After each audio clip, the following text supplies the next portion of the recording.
Hello, everyone. This is Suzanne Knaber-Nicole from Police Science Doctor with your weekly dose of police science snippets.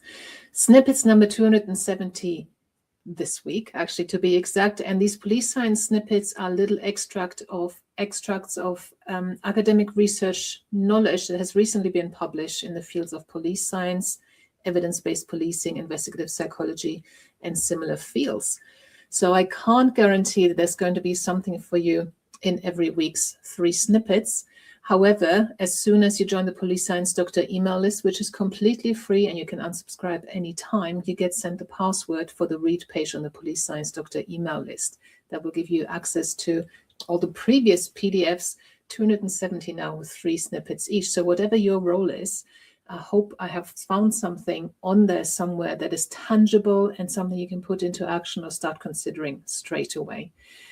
Apologies for last week. I think some of the links were not clickable, but some of you have emailed me about the articles you wanted to look at, because as soon as you're on the email list, you'll also get them sent every Tuesday into your inbox with the links to the original research articles.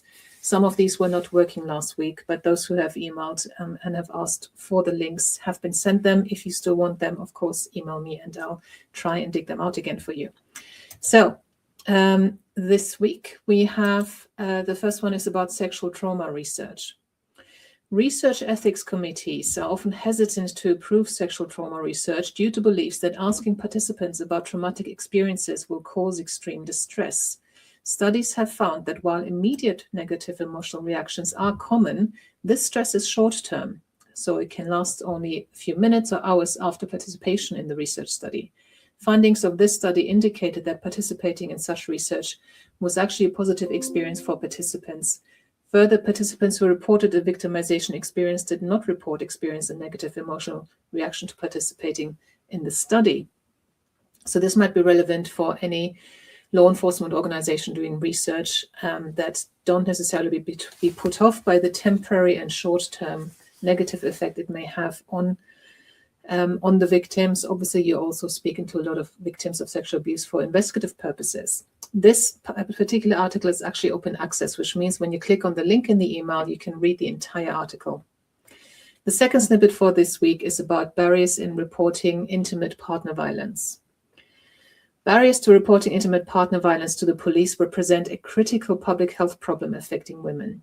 This review found reported personal barriers to formal reporting, including social isolation, shame, fear of consequences, lack of information, distrust in services, low educational level, and economic instability.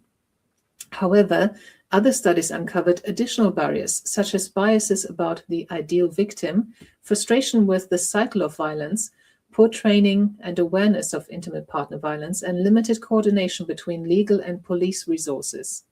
This review highlights that personal barriers such as fear and mistrust are not individual deficits, but rational responses to the institutional and structural barriers, for example, police culture or racism, that shape women's experiences.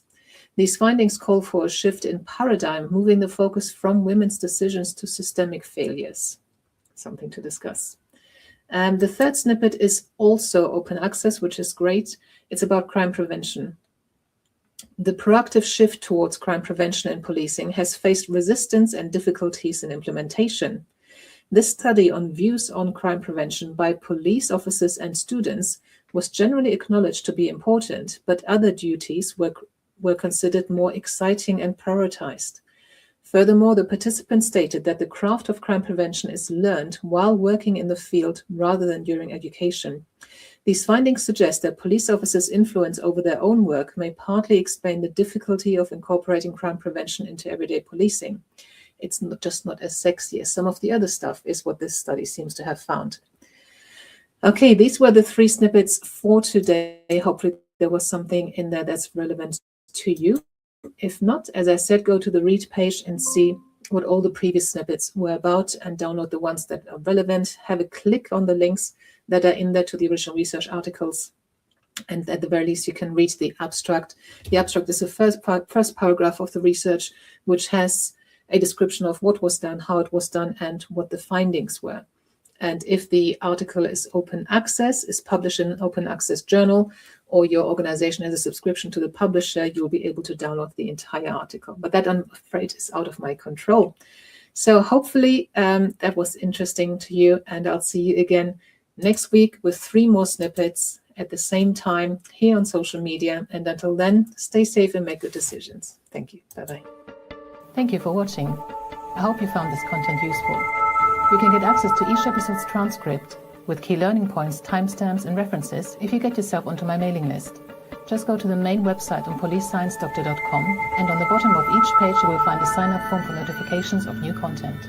Just enter your first name, your preferred email address, and the type of organization you work for. You will not get any spam. This is just for me to let you know about new content and for you to get access to all the transcripts.